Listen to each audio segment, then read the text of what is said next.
Welcome to the Skoll World Forum on Social Entrepreneurship, coming to you live from Oxford, England. And I'm delighted and honoured to be welcoming here Sally Osberg onto our sofa. Now, until last year, you were President and CEO of the Skoll Foundation, which you set up and developed with Jeff Skoll 20 years ago. And you, Sally, are a true entrepreneur.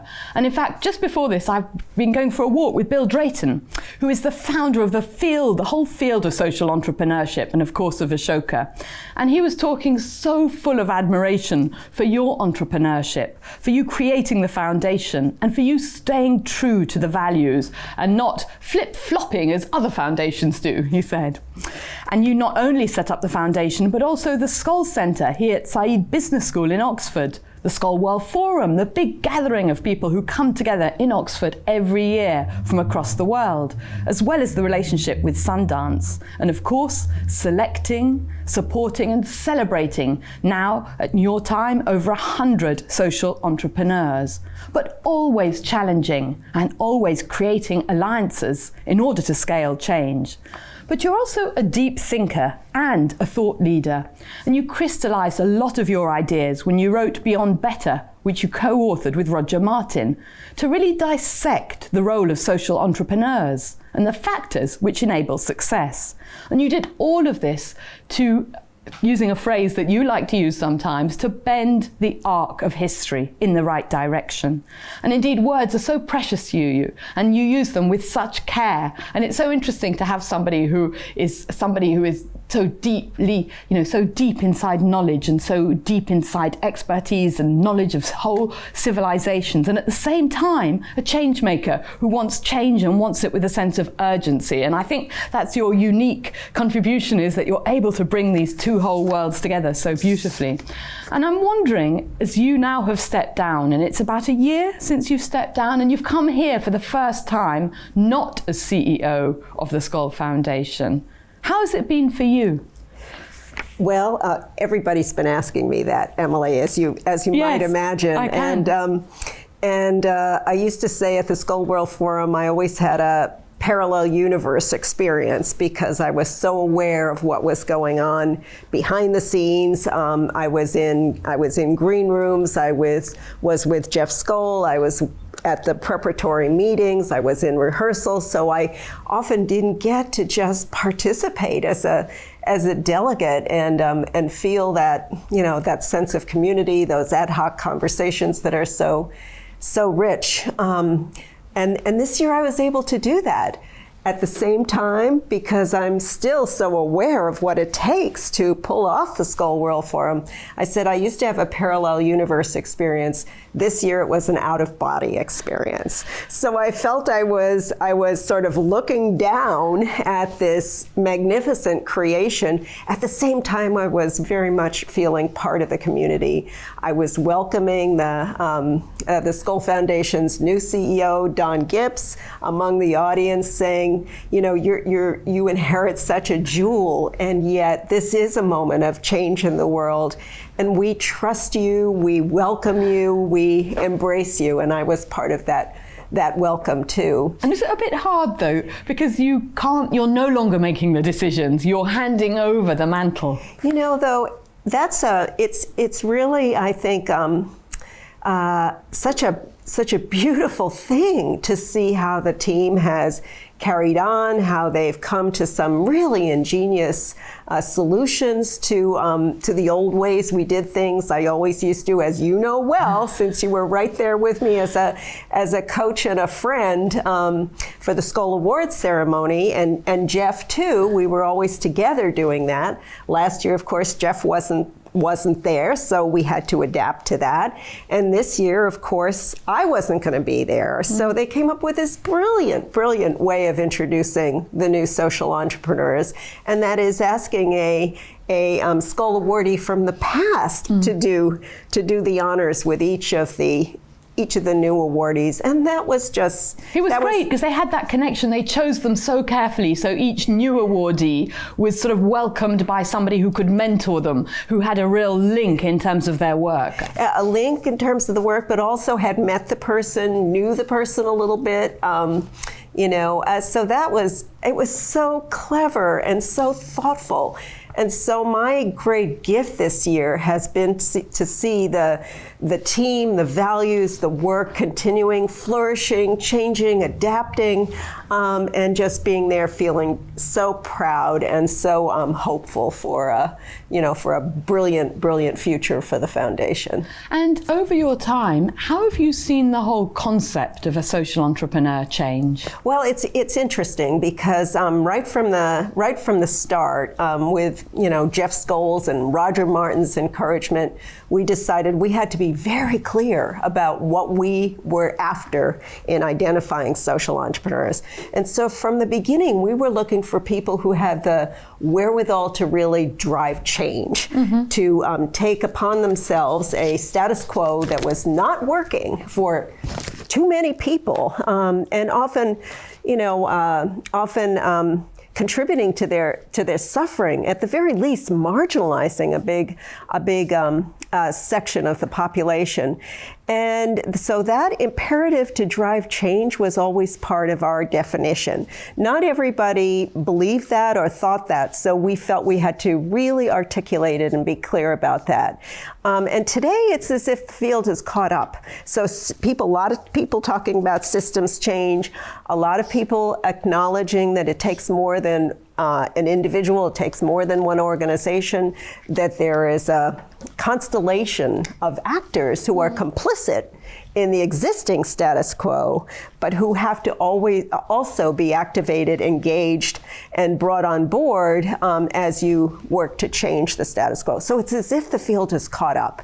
And now I think it's important for the foundation to push forward because it always has to look for the bleeding edge. It's interesting because when I was interviewing Peter Drobak, who's head of the Skoll Centre for Social Entrepreneurship here in Oxford, his understanding of social entrepreneurship was also to include those actors who are working within the state as well as working within business, entrepreneurs who are working for big companies. So it was a very embracive field, but people who were using entrepreneurial methodologies in order to tackle the big challenges. Is that your feeling as well? It is, and yet, you mentioned how carefully I like to use words, and I do, but even I get a little frustrated and a little frustrated with all these terms. This is an entrepreneur, that's an entrepreneur, this is entrepreneurial, this is a philanthropreneur, this is a systems entrepreneur, this is a, a commercial entrepreneur. And I just, like you, I want to say, look,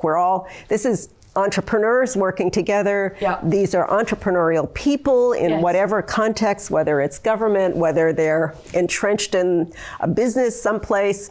Christiane Amanpour spoke in the closing plenary, and she talked about coming up through, from being a desk clerk and being kind of a go-to person in the early days of CNN, and just creating and always seeking opportunities.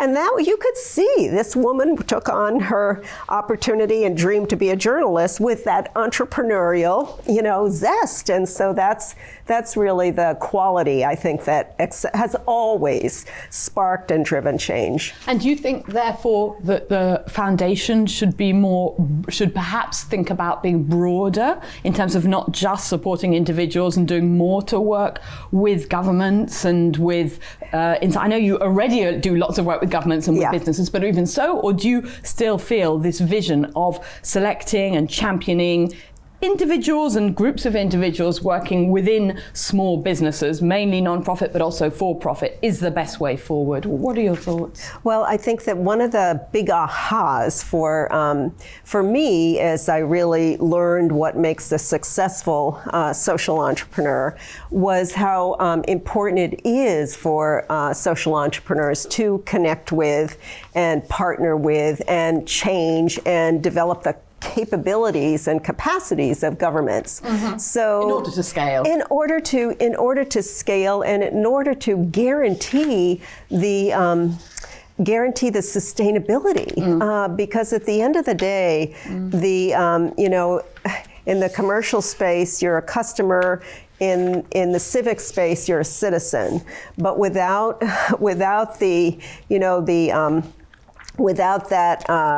that citizen-wide impact, social ventures, you never get to scale, and you never get to sustainability, because unless citizens embrace this change and think about any really significant change in the world, you don't get anything that's going to endure.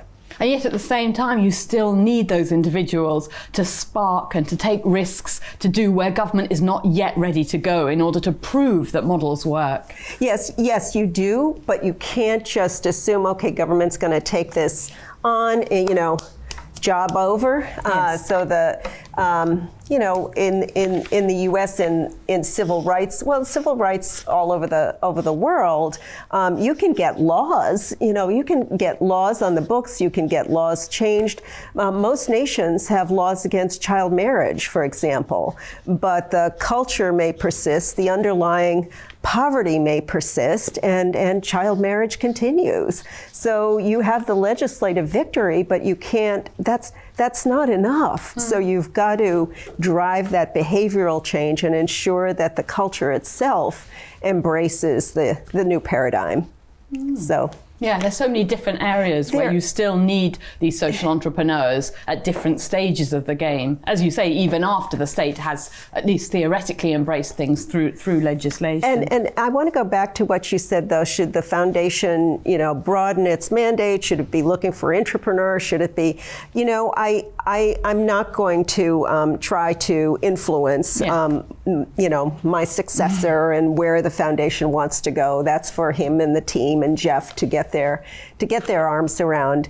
I will say this, however, there are already organizations doing all these things. They're identifying early stage entrepreneurs and social entrepreneurs. They're identifying high impact, high social impact businesses with impact investors and impact investment criteria.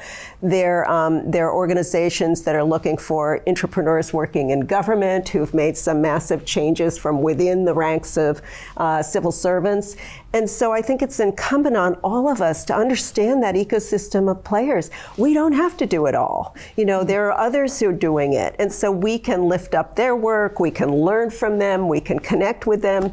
And I think there's plenty to go around. We do not have to be the octopus that tries to, grow arms. I think that's probably starfish that grow arms. But anyway, we don't have to do it all. But you're still planting seeds. Well, more than seeds, because you are going for enterprises which are already proven successful at that point of inflection. And we did that because in the early days, because we did the landscape work. And at that time, Ashoka was really focused on early stage entrepreneurs. And we saw this gap in the market where those who had come through those early stages and were really primed to move up the next J curve or S curve, and said that's where we can add value as a foundation, as an investor. Here I have you with all these different parts of the ecosystem which are connected, enabling and encouraging and supporting all these different shoots to grow. So please help me, Sally. And it's also they're helping the shoots to grow, or more to grow, but they're also putting down the roots. And there was a wonderful metaphor that came out in the panel. I had the privilege of moderating. Mark Friedman, who's a remarkable guy working in the U.S. On intergenerational exchange and really starting to reconceptualize the older generation as an asset with its wisdom, its experience, its ability to contribute, whereas at one point in its life, person might have been too busy to contribute beyond the self and the family and that focus. Mark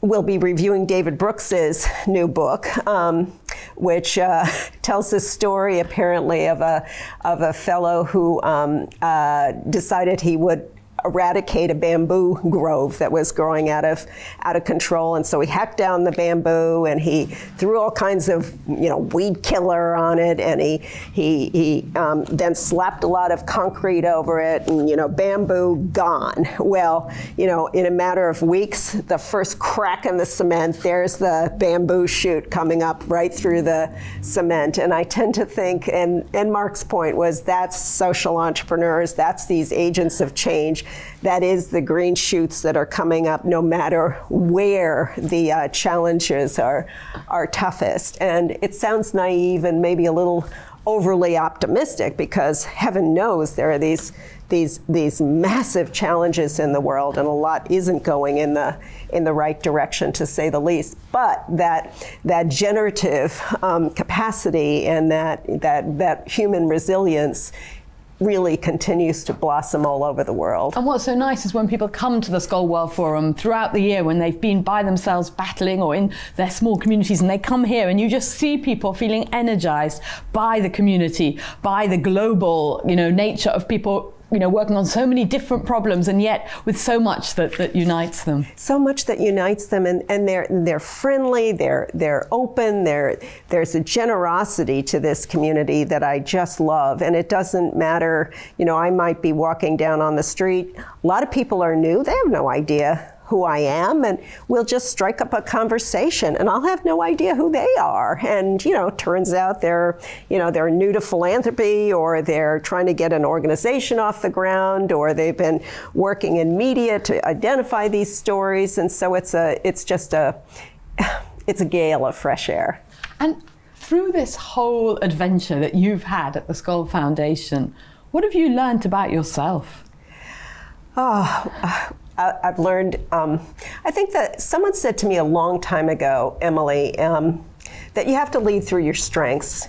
You can't model yourself on this leader or that leader. You can't be someone you're not. And so you have to summon the best that you have to bring to your leadership, and be mindful of where you have a tin ear or a blind spot, and make sure you have that talent around you. So was it the confidence to know where you were weaker? Is that what you learned?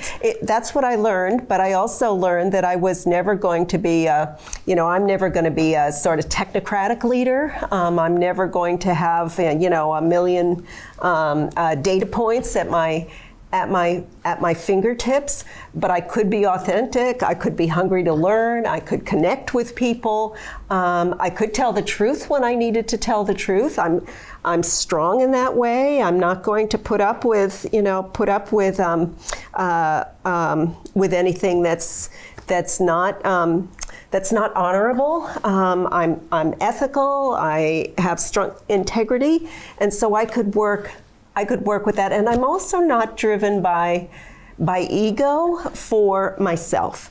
I'm driven, I have an ego, and I have a healthy ego, but it's an ambition. My ambition is to see Jeff's vision realized, and my ambition is to ensure that these people have the wind at their backs so that they can get done what they're trying to get done in the world. And that sense of something bigger is very humbling, but it's also very inspiring, and that's kind of what I've continued to learn.